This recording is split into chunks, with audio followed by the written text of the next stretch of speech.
Good morning, all of you. I once again welcome all the BPC second year students to today's webinar. We have been discussing about various topics. Earlier, we discussed about the plant physiology. As part of the plant physiology, we discussed about the transportation in plants, mineral nutrition, enzymes, photosynthesis in higher plants, respiration, plant growth and development. That is about the plant physiology. Now we are entering into the another branch of botany, that is the principles of inheritance and variation. Generally it is called genetics, but technically it should be called as principles of inheritance and variation. Inheritance means the characters which we receive from our parents are called inheritance, and some of the characters we receive as it is, that is called inheritance, and in some of the characters we differ from our parents, that is called variation. For getting in for inheritance as well as for variation also, there are certain reasons, certain factors associated with that. They are called genes, and the study of genes is called genetics. Gregor John Mendel is known as father of genetics, and today our presenter Srimati L. Bharati, PGT Botany from TSMS Jarasangam, will take us in the next 3-4 sessions through these principles of inheritance and variation. In this lesson, she will discuss about the Mendel's experiments. She will explain us about the inheritance of one gene, that is monohybrid cross, and she will also discuss about the deviation from Mendelian principles, that is concept of dominance. After monohybrid cross, she will discuss and she will explain us about the dihybrid cross, chromosomal theory of inheritance, linkage and recombinations, and once again she will explain about the mutations. Now, once again, mutation is very widely discussed topic. COVID-19 strain is mutated into COVID-19 2 mutation. So, what is this mutation? That will also be explained by L. Bharati in the upcoming sessions. Now, I request L. Bharati, the most sincere botany teacher of model school fraternity, to start her session. Thank you. And I thank Mr. Naveen, who also co-hosting this session. And I thank Shalya Madam for giving us this opportunity. Thank you, sir. Thank you. Thank you. Bharati Madam, start. Thank you, sir. Welcome, children, into the world of genetics. Today, we are going to learn about the chapter 9 Principles of Inheritance and Variation by me, that is L. Bharti, PGT Botany, TSL Model School, Jarasangam.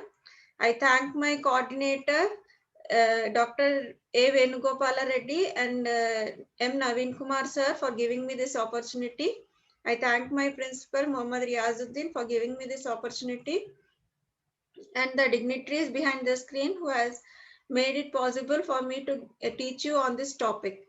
So today we are going to enter into the world of principles of inheritance and variation. This chapter is included in the second year botany under the unit 3 genetics.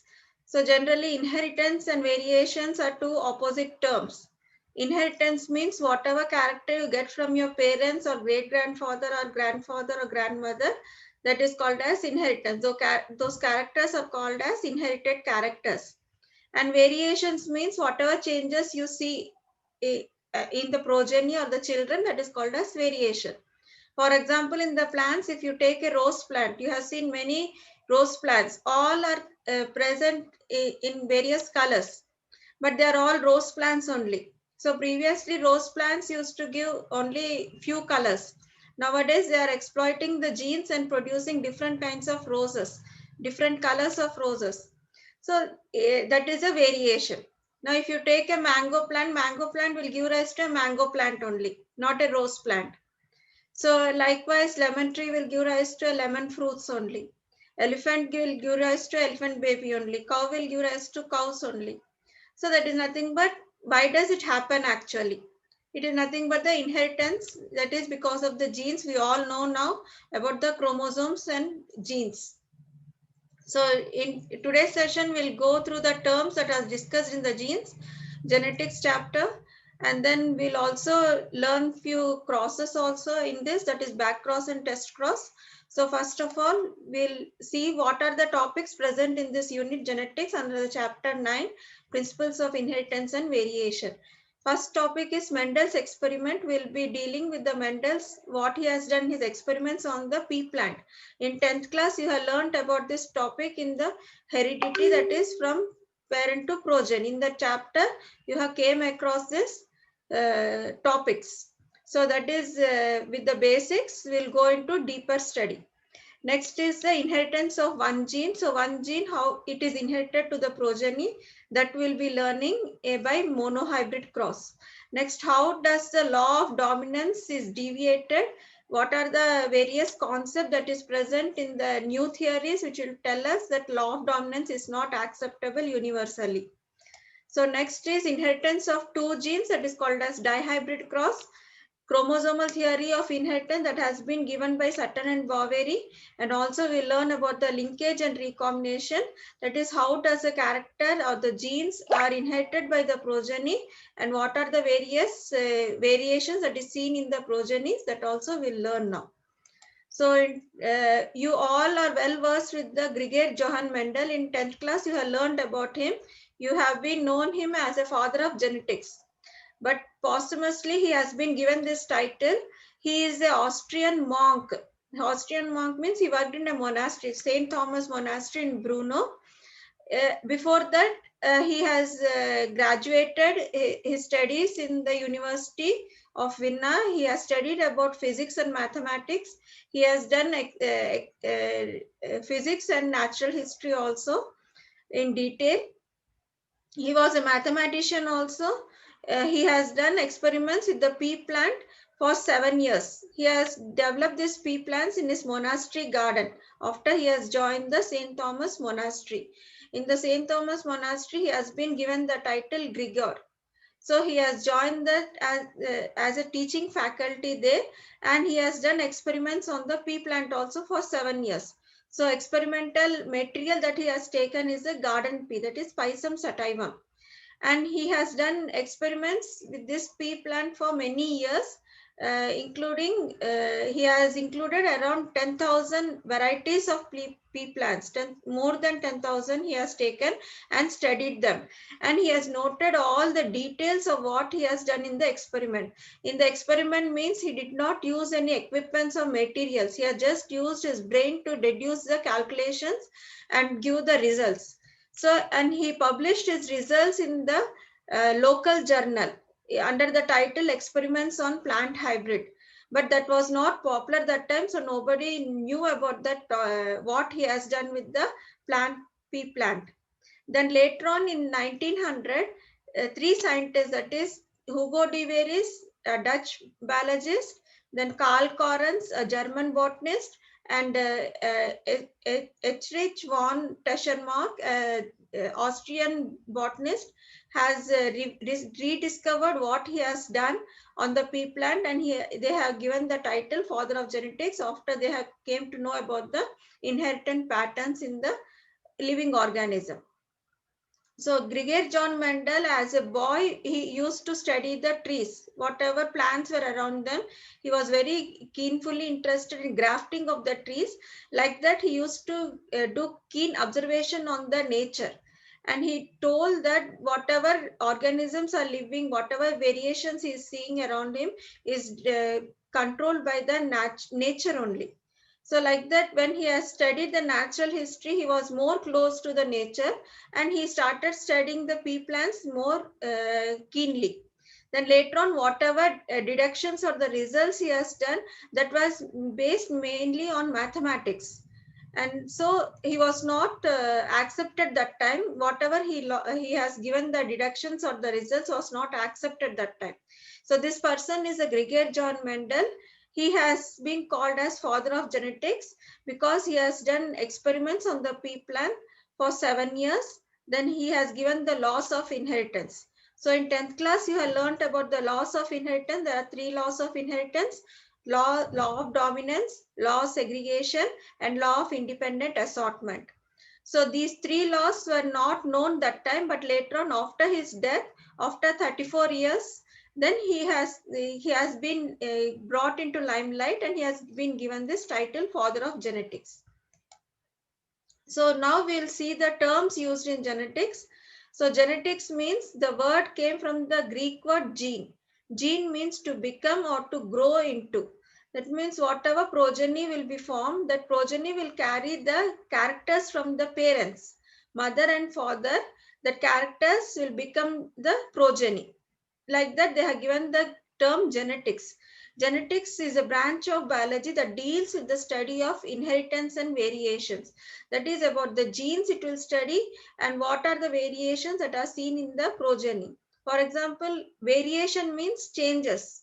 Whatever changes you see in the progeny or the children, that is called as variation. That is, for example, if you take yourself and compare yourself with your brother or a sister, you are not both alike, is it not? There is some differences between you and your sister or a brother. So that is called as some changes are called as variation. We'll deal with that later on.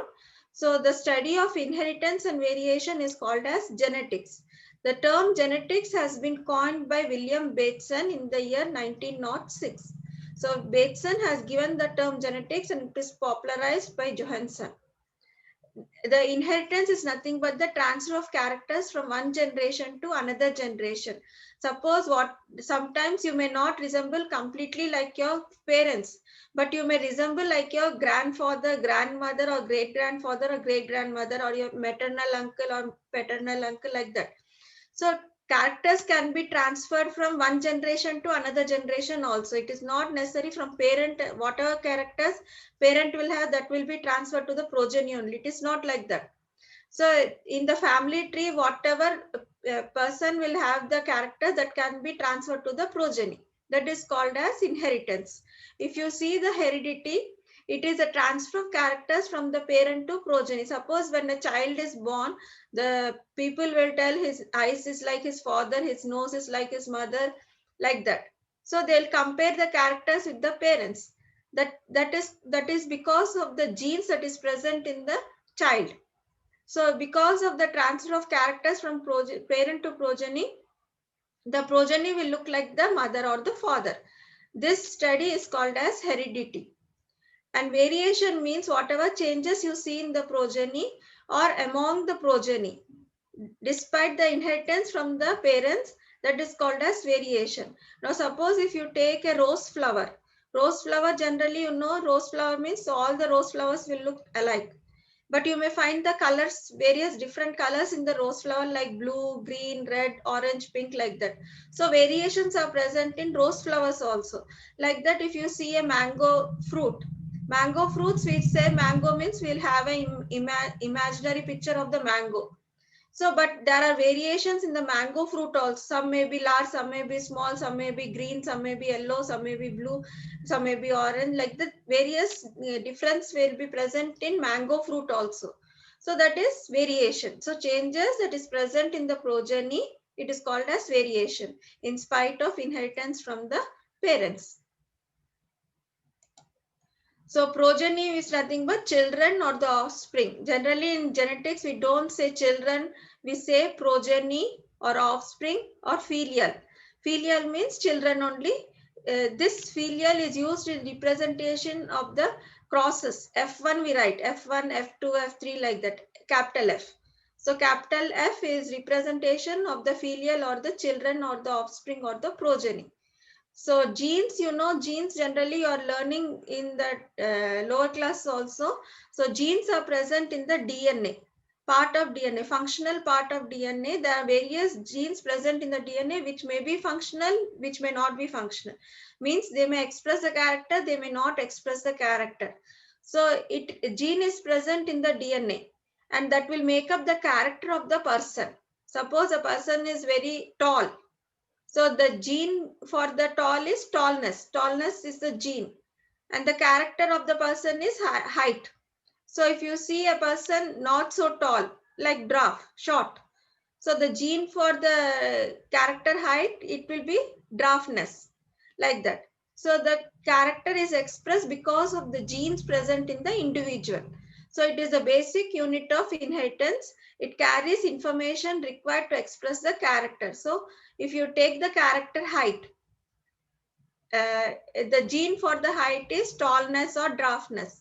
If you see the color of the face, length of the hair, behavior of the person, color of the eyes, even length of the shoulder, length of the hands, length of the legs, ears, earlobes, eyes, color of the eyes, all this is nothing but because of the genes only. So genes will express the character of the person.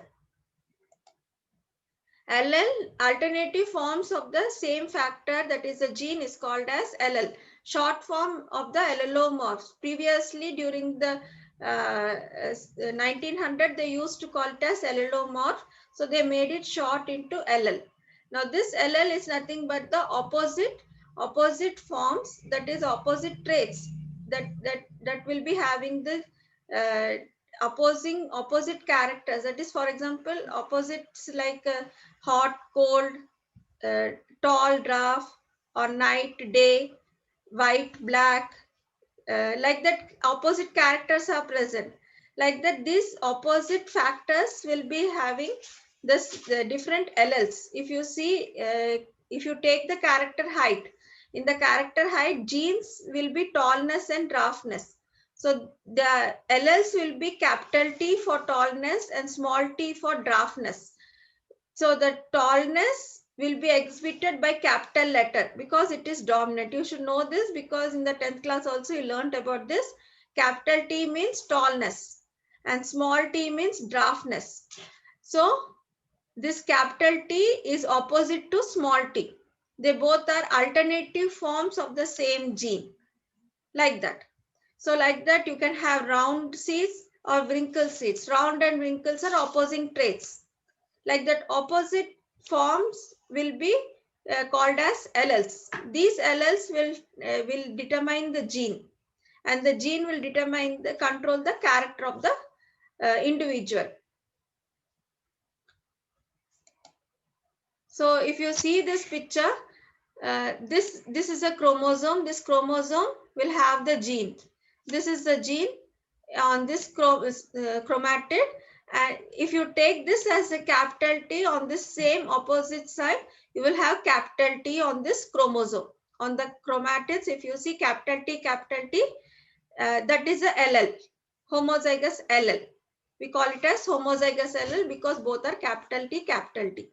And if you take another homologous chromosome on this side, it will have the same locus on that with small t and small t.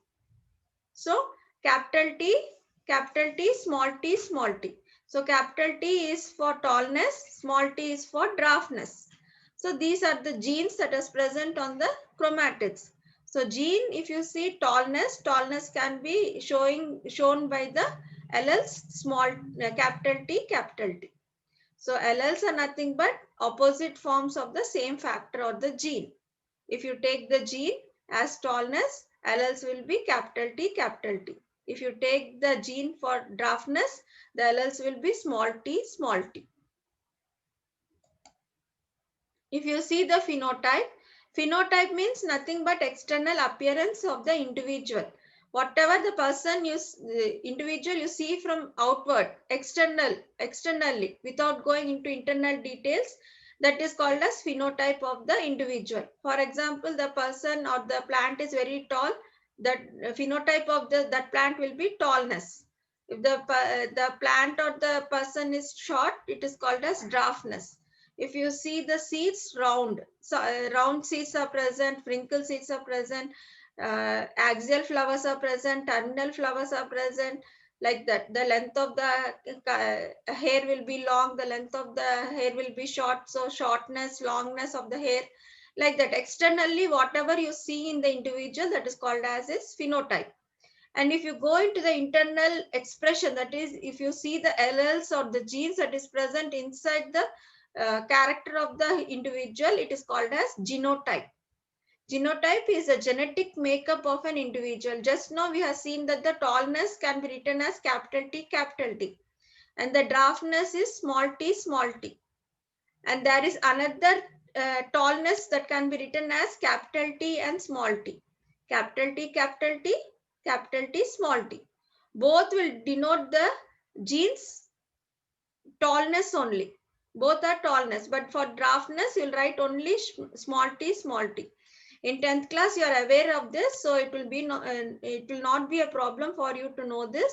So capital T, capital T, capital T, small t is a gene for tallness, and the gene for draftness is small t, small t. Now, if you see the genotype of this character height, tallness and draftness, the genotype will be capital T, capital T, capital T, small t, small t, small t. But the phenotype of this will be tallness and draftness. So the genotype is internal expression of the individual. The phenotype is external expression of the individual. If you see the dominant traits, dominant means that which is expressed in the individual. Suppose if you have a candle and a bulb, both are glowing. If you see the bulb will have more power than the candle. It will give more light. That means the bulb is dominating the light of the candle, like that. So dominant means which is expressed in the homozygotes or heterozygote condition. Whether character may be homozygote or heterozygote, the expression will be expressed in the F1 generation or F2 generation. That will call as dominant character. Dominant character means it is expressed in the progeny, and recessive character means it is hidden in the progeny, and it may be expressed in next crosses. So if you see this dominant traits, in this character is expressed phenotypically in both homozygotes and heterozygotes. Homozygotes means both will be similar alleles. For example, if you see this capital T, both are same alleles, no? So it is called as homozygotes. Capital T, both are same. So it is called as homozygotes. Or capital T, small t, it is different alleles, no? So it is called as heterozygotes. But what will be the expression? It will be tall. In both the cases, it will be tall. But if you cross this capital T, small t, you will see small t will not exhibit in the F1 generation, but in F2 generation, it will exhibit draftness also. That means tall is dominant over draft. Like bulb is dominant over the candle light. So that is expressed. So it is called as dominant character. If you see the recessive traits, it is not expressed immediately after the crossing. After many generations, it may be expressed. So if you see, the recessive trait is expressed only in homozygous condition, that is small t for the draftness. If the alleles are both homozygous for draftness, then only it will be expressed. If it is heterozygous, in this condition, if you see, capital T will dominate the small t. That means tallness will dominate the draftness. So only tallness will be phenotypically expressed. So in homozygous condition only, the recessive character will be expressed. That is called as recessive trait. Okay, children. So homozygous, homo means same, zygous means zygotes. So in diploid condition, the alleles of the same for the single character is called as homozygous. Just like that, capital T, both are same, no? They both are in diploid condition. So both are same. If you see the gametes for this capital T, one gamete will have capital T, another gamete will have capital T. So gamete will take up capital T. Okay, like that. If you see small t, both are also same, no? So it is called as homozygous. So the gametes that is produced what? It is small t. One gamete will have small t, another gamete will have small t. So two gametes. Here also two gametes. In diploid condition, two gametes will be forming. So capital T or small t, both are present in homozygous condition. Okay. Now what is heterozygous? Hetero means different, zygotes. So if you see in diploid condition, the alleles will be different. For example, if you see capital T, small t, the alleles are opposite, no? So one is dominant, other is recessive. We know that. So capital T, one gamete will have capital T, another gamete will have small t. So this is heterozygous condition. Okay, children. So next is backcross. Backcross means if in the F1 progeny you don't know what is the genotype of that F1 progeny, then you will do the backcross, that is nothing but the test cross. Backcross means F1 progeny will be crossed with either of the parent. You don't know which parent it is. So you'll cross with the either of the parent, whether the parent is dominant or recessive, you will cross it. That is called as back cross. And if you see test cross, the F1 progeny is crossed with homozygous recessive parent. For example, if you see capital T, small t, you should cross it with small t, small t. Small t is recessive, no, it is for draft. So it is homozygous also. Small t is homozygous. Same alleles. So F1 progeny is crossed with homozygous recessive parent. It is called as test cross. Back cross means with either of the parent. Any parent, whether it is dominant parent or recessive parent, if you cross it, it is called as back cross. But if you cross with recessive parent, it is called as test cross. Okay, children. So to know the genotype of the F1 progeny, will cross it with recessive parent. That we'll learn now.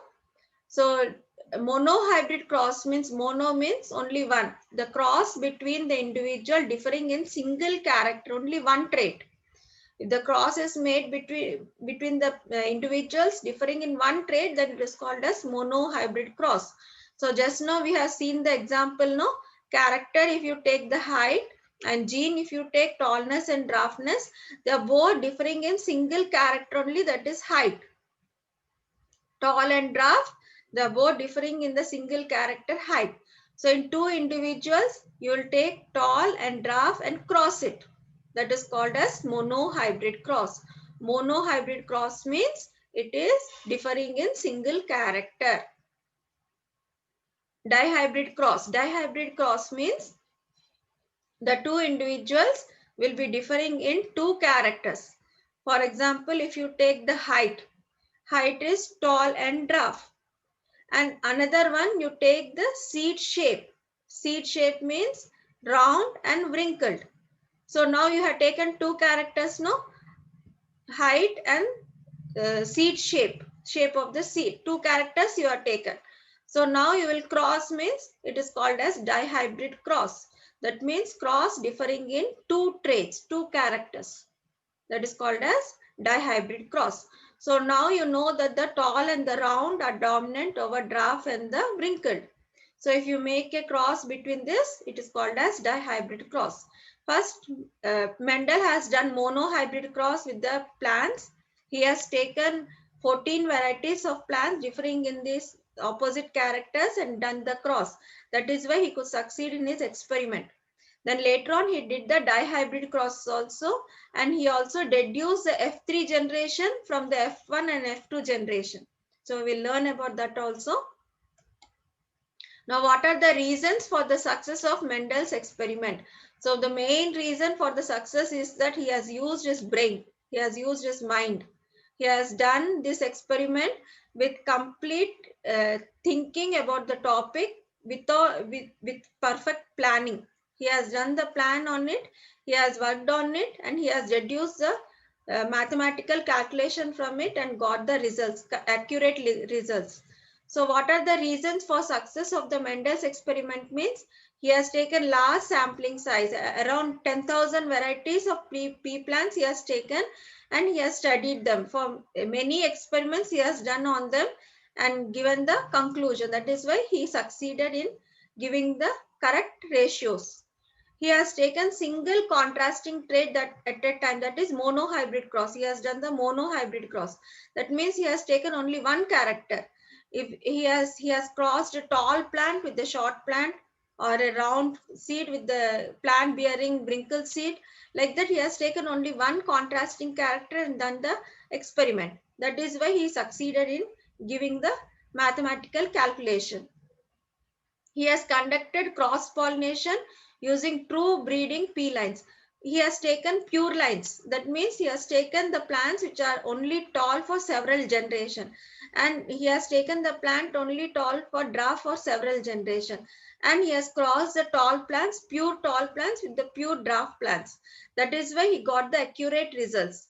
So he has done the cross-pollination in the tall and the draft using true plants. Two pure line plants, he has done the crossing. So what are the advantages by selecting garden pea plant, that is Pisum sativum? he has taken this annual plant. Garden pea is an annual plant. It grows in the cool season, that is in the winter season generally it comes. So he has taken this pea plant. It is an annual plant. It generally lives for 1 year and its life cycle will be completed within 3 to 4 weeks. And this pea plant will have well-defined characters. That means it is either tall or short, purple flowers or white flowers like that. He did not take any intermediate colors. He has taken the sharp depicting characters of the plants. Then he can easily grow them in his garden and he could easily cross them also. These pea plants will have bisexual flowers. Bisexual flowers means both the sex organs, that is androecium and gynoecium. Suppose if you see a flower, in the you can find the pollen grains, that is the anthers. So androecium is the male part and gynoecium is the female part. So in the flower, both male part androecium and the female part gynoecium is present in the same flower. It is called as bisexual flower. Because of the bisexual flower, self-fertilization was easily done. And he has done cross-fertilization also easily. So these bisexual flower helped in self-fertilization easily by the Mendel. That is why he used this pea plant. And this pea plant completed its life cycle within 3 to 4 weeks. And during this process, it produced large number of seeds. Pea seeds, it produced large number of seeds. And when he sown these seeds, he got more varieties of seeds. So he could easily study this pea plant. That is why he has grown the pea plant in his monastery garden. If you see the genetics of Mendel, he has taken 7 pairs of contrasting character. Contrasting means opposite. So the characters like tall, dwarf, round, wrinkle, these are opposite characters. So this they called it as contrasting characters. So these contrasting characters he has studied 7. In 14 different varieties of plants he has taken with contrasting character. That means he has studied 7 dominant characters and 7 recessive characters and done the crossing. So if you see the flower color, it is purple or white. Purple is dominant over white. It is universally accepted that the purple flowers in the pea plant is dominant over the white plant, white flowers. Like that, flower position is dominant is axial position over the terminal position. Axial means in the sides it will grow. Terminal means at the tip of the plant it will grow. These flowers can be purple or white in the axial position or the terminal position. If you see the stem length, that is the height of the plant, it can be long or tall or it can be short or dwarf. That means it can grow up to the 6 feet or it can grow up to the 1.5 feet only. So he has selected like this contrasting characters to do the experiment. That is why he succeeded. And he has taken only one trait to do the experiment. He did not combine all the 7 traits. Other biologists have done all, he has taken the individual with all the characters and done the crossing. That's why they could not succeed. But Mendel has taken only one pair of contrasting character to do the experiment and he succeeded in it. So seed shape, if you see, round is dominant over the wrinkle. If you see the seed color, yellow color is dominant over the green. And if you see the pod shape, it is inflated, that is dominant over the constricted. And pod color, if you see, yellow is dominant over the green. If you see, this is the pod, this is the fruit of the pea plant. And these are the seeds of the pea plant. If you see the pod shape, it is puffed up. It is called as inflated. And if you see, this is constricted. That means some pinching is there in the margins. This is pinched. So if you see, inflated is dominant over the constricted pods. And if you see the pod color, green is dominant over the yellow. Generally in the market we'll get green pod colors only with green seeds. So green color pod is dominant with the recessive green seeds. Okay, generally we get like that, only green within the green. So it doesn't mean that if you eat the dominant traits, you'll become dominant, or if you eat the recessive traits, it will become recessive. It's not like that. These are general characters that Mendel has observed in the plant. You can see here. So this is the seed shape. This is the seed batani. We say it as matar or batani. So in the pod, you can see green color round seeds. So round is dominant over wrinkle, yellow is dominant over the green, inflated is dominant over the constricted, green is, pod color is dominant over the yellow pod color, purple flowers are dominant over the white flowers. Axially bearing plants, flowers will be dominant over the terminally bearing plants flowers, and the height of the plant tall is dominant over the dwarf. So these are the 7 traits which are present in the pea plant, which are contrasting also. So because of this contrasting character only, Mendel could succeed in his experiment. So inheritance of one gene. One gene means it is monohybrid cross. Monohybrid cross means the cross that is between two individuals differing in one character. Here it is one gene. So gene is nothing but character as such. So monohybrid cross is done between two individuals or the two plants. These plants will differ only in one pair of contrasting character. That means he has taken either tall and dwarf plants and done the experiment, or he has taken the round shaped seeds and the wrinkle shaped seeds to do the experiment. So only one character if you take and do the cross, it is called as monohybrid cross. So we'll see what is a monohybrid cross with the tall and the dwarf. So now this is a crossing between tall and the dwarf plants. This tall plant is pure line. That means for many generations, Mendel has grown this tall plants and he has obtained this stable trait in the tall plant. Then now he has crossed with pure line of dwarf plant. Small t is recessive. We know that. Capital T is dominant. But that time they did not know. After doing the crosses only, they came to know that capital T is dominant over small t. So you have to take the pure tall plants and the pure dwarf plants and you will cross fertilize. It is not self fertilized here. In the parents, Mendel has done the cross fertilization. So cross fertilization means this can be male and this can be female, or this can be male and this can be female, reciprocal crosses. So either of them will be true for the cross. So capital T is pure tall, small t is pure dwarf. So the gametes, if you write, you should write it in circular form only. Gametes are represented in the circular form. Capital will denote the dominance and small will denote the recessive nature. So generally capital T means it is dominant. Small t means it is recessive. So small will be recessive, capital will be dominant. So the gene for the capital T is just diploid condition. So one gamete will carry capital T, another gamete will carry capital T. This is small t, the gametes will carry one with small t, another gamete will small t. Now if you cross this one, it will come to capital T small t, capital T small t, capital T small t, capital T small t. If you see the cross also I have written here, capital T crossed with capital T will give rise to capital T like that. So this one will study in the F2 progeny generation. So all, if you see externally what is a character, can you tell? So all will be dominant character only, because dominant LL is present, no? Capital T is present in this, capital T is present in this, capital T is present in this, capital T is present in this. So all the progenies will be tall, but they are heterozygous. Heterozygous means what? Both are different alleles. If they are same, it is called as homozygous, like the parents. But the progenies are having two different alleles. So it is heterozygous, tall. Tall is dominant, no? So we'll write all the heterozygous tall progenies are obtained in F1 generation. F means filial, F capital F. Sometimes parents are denoted by capital P also. And F is nothing but filial or the progenies. So in F1 generation, if you cross tall plants with the dwarf plants, you will get all heterozygous tall plants.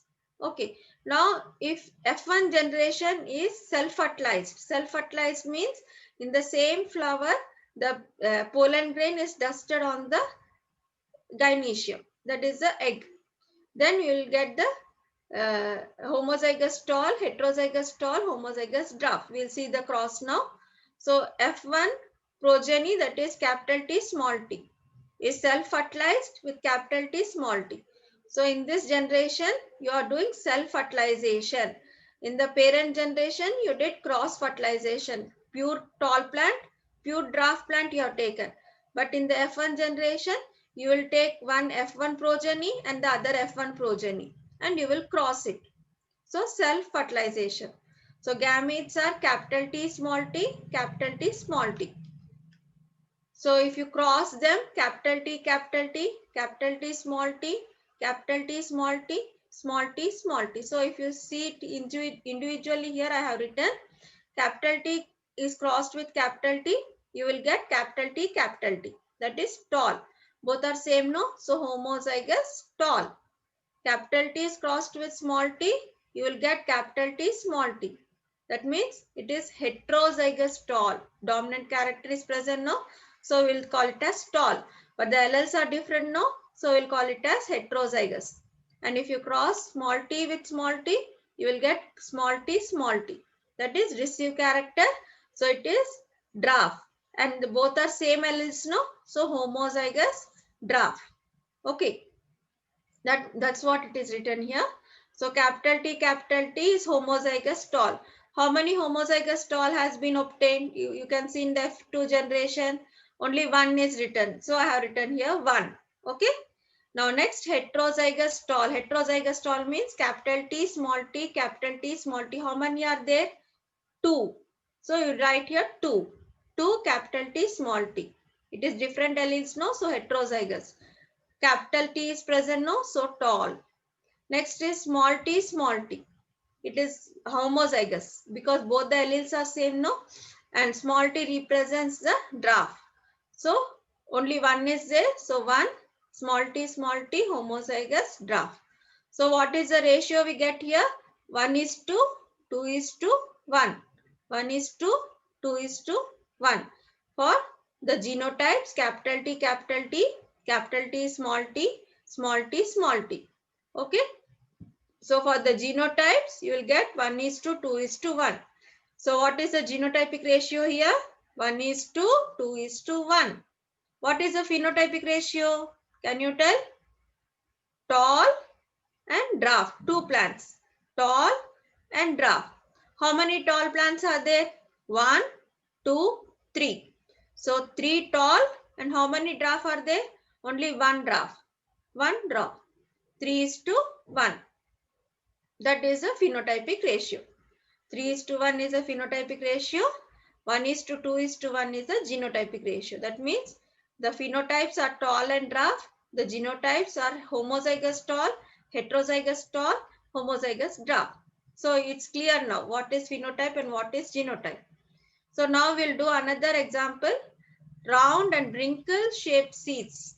So if you take the pure lines again, round is dominant over wrinkle. So we'll write it as capital R, small r, small r. When you write the gametes, it should be in circle. So capital R and this one is small r.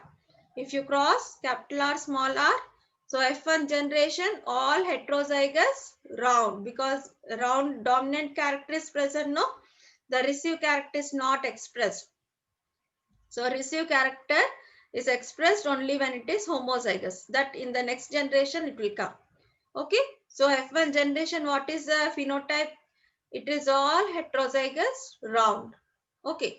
Now when this F1 generation is self-crossed, self-pollination, you will get gametes, capital R, small r, and when you cross, you will get capital R, small r, small r, small r. That means I have written the crossing here. Capital R and capital R, when it is crossed, you will get capital R, Capital R is crossed with small r, you will get capital R, small r. Small r is crossed means you will get small r. So capital R is homozygous round, small r's are homozygous wrinkled, and capital R, small r is heterozygous round. So now from this, you can tell how many capital R are there? Only 1. You can write here 1. How many capital R, small r are there? 2. So you can write here 2. How many small r are there? It is 1. Okay. So it is 1 is to 2 is to 1. Okay. So what is the genotypic ratio? 1 is to 2 is to 1. What is the phenotype now? You tell me. Here capillary is present, here capillary is present, here capillary is present. So it is completely round. Okay. Here only small r, only one is present. So it is wrinkled. How many round and how many wrinkled? 3 round and 1 wrinkled. Okay, children. So now phenotypic ratio is 3:1. Sorry, children. So 3:1. Phenotypic ratio is 3:1. Genotypic ratio is 1:2:1. If you see, this is the checkerboard, we call it as. So Punnett has given this checkerboard or the Punnett square. In this, if you see, the crosses have been done. Tall pure plant has been taken, that is capital T, and short pure plant has been taken, small t, small t. He has made a grid like this. In this grid, he has written on one side capital T, another side small t, small t. Now he has made a cross. Capital T is written here, small t is written here. Okay. Likewise, capital T is written here, small t is written here. Likewise, capital T is written here, small t is written here. Likewise, capital T is written here, small t is written here. Okay. Now we got the F1 generation because we are crossing pure tall with the pure dwarf. Okay, so gametes are present on the sides and whatever is present inside is the zygote. Okay, so if you see the phenotype, how will the plants be? Can you tell? Can you guess? It is the tall plants. All are tall. The alleles are different now. So it is heterozygous tall. All heterozygous tall is obtained in F1 generation. Previously we have seen no. See here, all heterozygous tall. So instead of writing these arrows, you can easily write it in the Punnett square. Okay. So you will get all heterozygous tall. Now when this heterozygous tall F1 generation is self-crossed, you will write the gametes. Capital T, small t. Capital T, small t. Now in the squares, you write down the zygotes. Capital T, capital T, capital T, small t, capital T, small t, small t, small t. Sorry, children. So if you see the homozygous tall, heterozygous tall, 2 are there, and homozygous dwarf. So in which ratio did you get? 1:2:1. So in F2 generation, you will get genotypic ratio 1:2:1. And what is the phenotypic ratio? This is tall, this is tall, this is tall. So 3. And what is the dwarf? Only 1 is there. So 1. So phenotypic ratio monohybrid cross is 3:1. And the monohybrid cross for genotypic ratio is 1:2:1. Okay. Now if you add, you see 3 plus 1, how much it is? 4. So you got 4 zygotes. Here monohybrid cross, you will have 4 zygotes. Okay, remember this. If you see the genotypic ratio also, 1:2:1. It is 4. So you got the 4 zygotes. 4 squares are there, no? So 4 zygotes. For monohybrid cross, you will get 4 zygotes. Okay, children, you remember this. Again, we'll come to this. So phenotypic ratio 3:1 for the height of the plant or 3:1 for the shape of the seed. So monohybrid ratio phenotypic is 3:1. Genotypic ratio is 1:2:1. So 1 homozygous tall, 2 heterozygous tall, 1 homozygous dwarf. For the round and wrinkle, if you see, 1 homozygous round, 2 heterozygous round, 1 homozygous wrinkled. So the genotypic ratio for whatever character, contrasting characters you take, you will get the genotypic ratio as 1:2:1. And phenotypic ratio will always be 3:1. So phenotypic ratio for the monohybrid cross is 3:1. Genotypic ratio is 1:2:1. Remember this, it is important in the examination point of view. Now Punnett square, he has given the checkerboard. Now we have seen now how easily we could do the cross. Who has given this means? It is a British geneticist. His name is Reginald C. Punnett. He has drawn this grid and done the crosses. Like this here, we can easily do for the 2 contrasting characters or taking 3 pairs of contrasting characters like that after making this checkerboard. So checkerboard or the Punnett square is nothing but a grid that will show the gametes and the zygotes. So after fertilization, what will be the probability of the zygote formation that will be represented in the Punnett square. So if you see this is the Punnett square, if you cross the pure tall with the pure dwarf, capital T, gametes, you can write one side, capital T means tall, small t means dwarf. Now you cross this, capital T here, small t here, capital T here, small t here, capital T here, small t here, capital T here, small t here. So easily we can draw the conclusion from this Punnett square. That is why he has used this Punnett square to draw the conclusion. That time when Mendel was there, this was not there. Punnett square was not there. Later on, they adopted this technique. So this, if you self this F1 generation, capital T with the capital T, small t. So capital T, small t, capital T, small t, you'll get the 1:2:1 ratio of the genotype or 3:1 ratio of the phenotype. So likewise, this Punnett square has made easy for us to calculate the progenies. So this has been adopted by the geneticists to do the many crosses in the plants and animals. And from the Punnett square, we can draw the probabilities which Mendel has done it.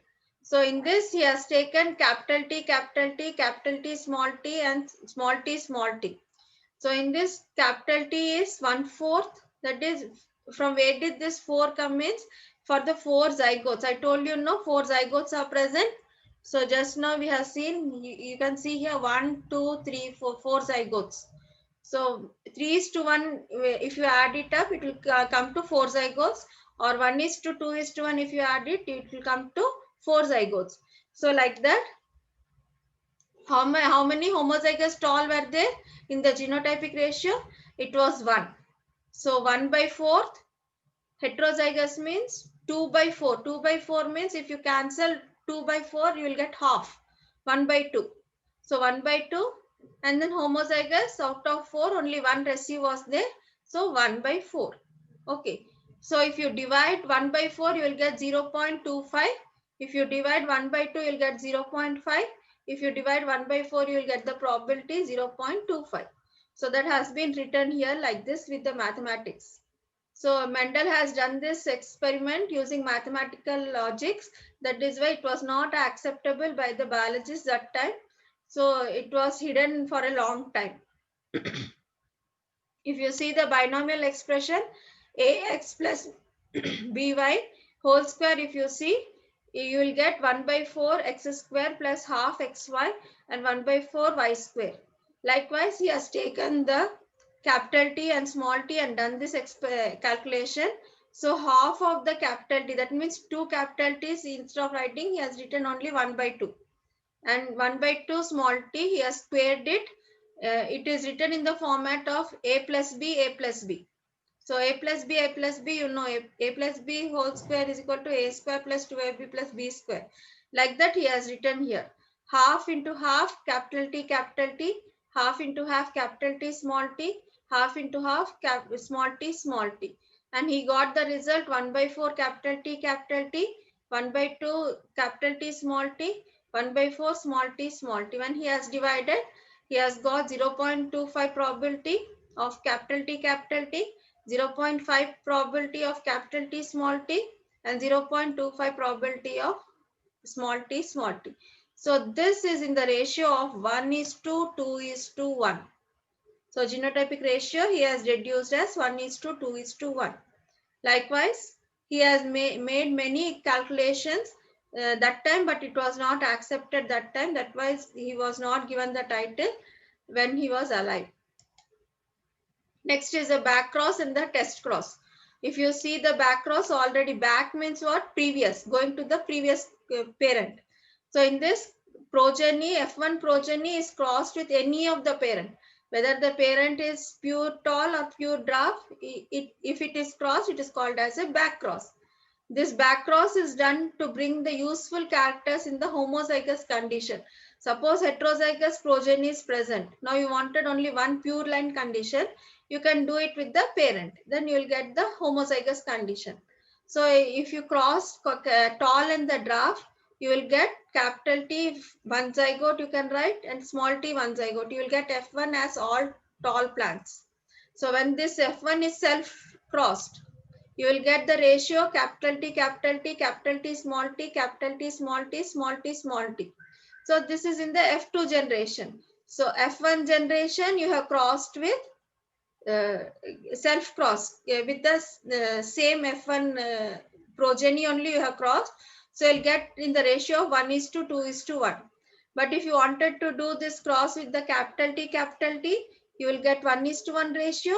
If you do it with the small t, you will get 1:1 ratio. So in the genetics problems, we'll do that problem also. So test cross means it is nothing but type of back cross. Just now I told you the back cross means F1 progeny is crossed with any of the parent.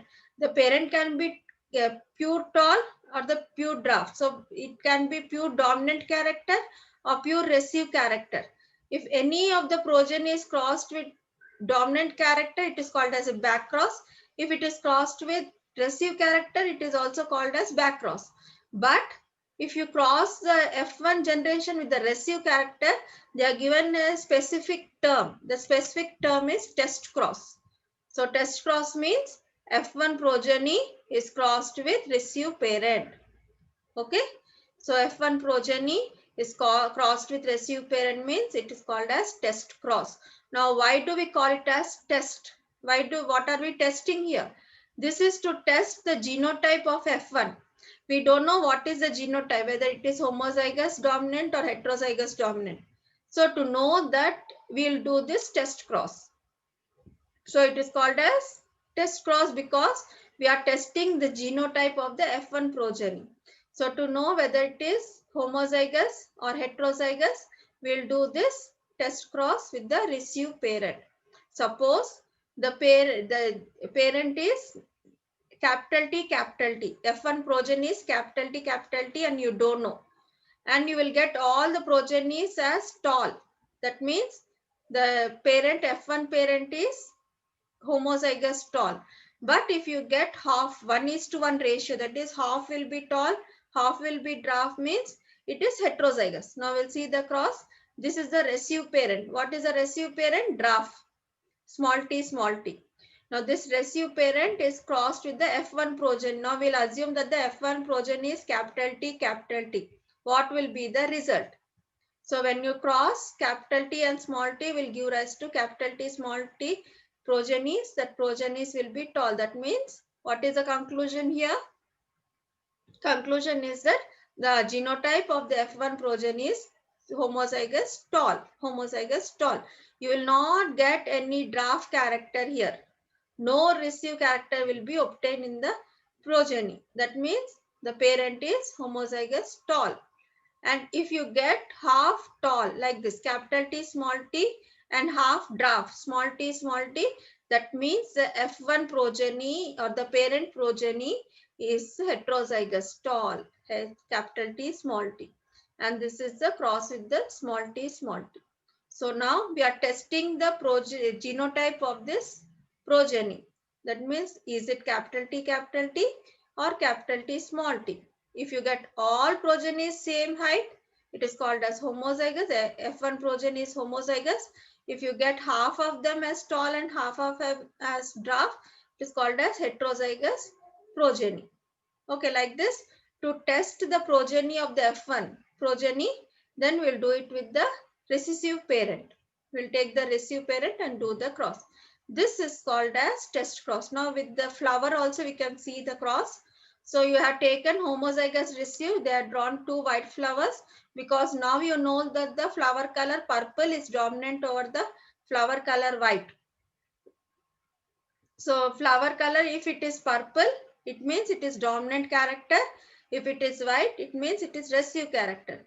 So small w, it is denoted by small w, and if it is homozygous purple, it is denoted by capital W. Now you wanted to know the genotype of this parent. This dominant purple color flower, you wanted to know the genotype, whether it is capital W or capital W or capital W and small w. You wanted to know whether it is homozygous purple or heterozygous purple flower. What will you do? You will draw a Punnett square. So on one side, it is a test cross. So you will do it with the receive parent. What is the receive parent of the flower color? It is white. So I'll write the alleles, gametes, that is W and W. These are the small w's. Don't get confused. These are small w's. These are capital W's. That means these are white and these are purple gametes. Now you cross this. You will get capital W, small w, capital W, small w, capital W, small w, capital W, small w. All which color? Because capital W is there, no? So it is dominant character will be expressed. That means all purple flowers. You will get all purple flowers. If you get all purple flowers, that means the parent is dominant homozygous, purple. Okay, understood? You don't know this one. What is the genotype? You don't know. You wanted to know. So for that, you will take the gametes and cross. If you get all the purple flowers, that means the genotype of this parent is homozygous purple. Okay. Now, suppose in the progenies, you will get 50% purple color and 50% white color. That means the genotype of the parent is capital W and small w. It is heterozygous purple. Understood? So if it is homozygous purple, all purple flowers only will be obtained. You will not see any recessive character here. Homozygous recessive white flowers you will not at all see. If you don't get any white flowers, that means the parent is homozygous dominant.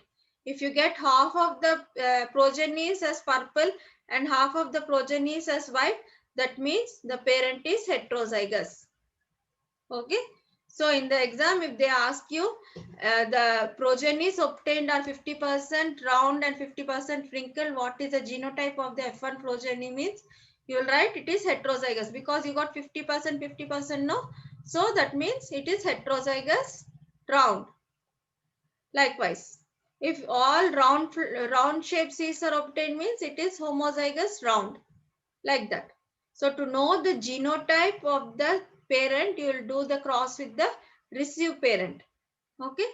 So that is called as test cross. Now it is time to answer. We'll discuss some question answers. So by now your introduction with the genetics is over.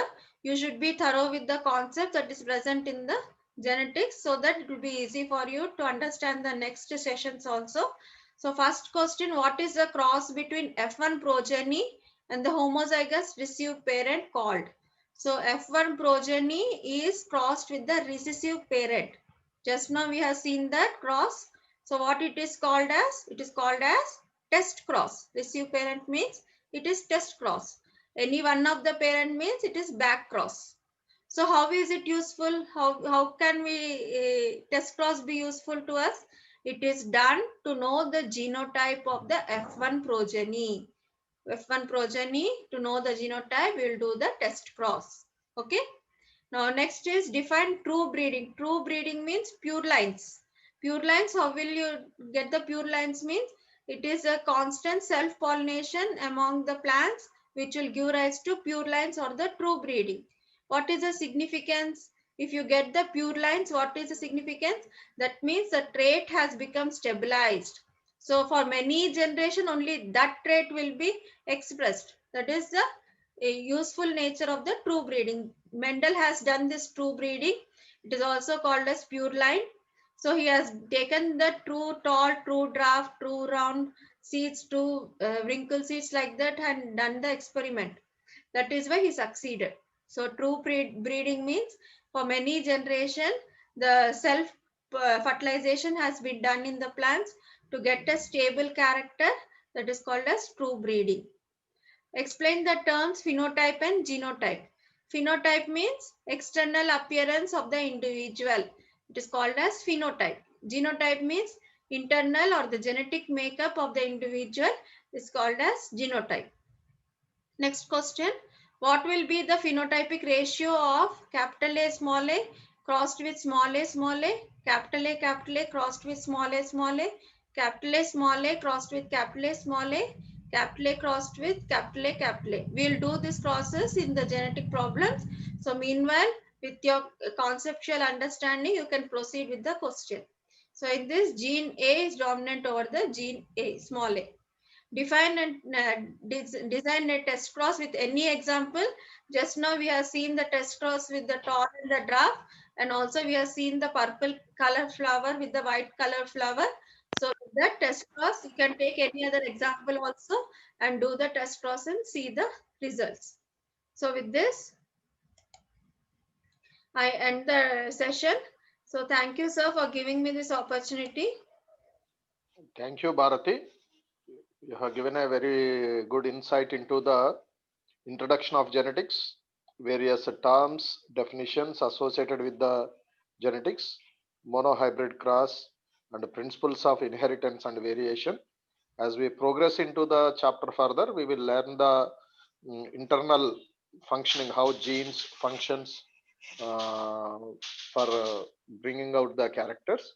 Thank you very much. We once again thank you, the host, Srimati Shailja Madam, for giving us this opportunity. We will follow the session with the next sessions, upcoming sessions. Thank you. Thank you. Thank you, sir.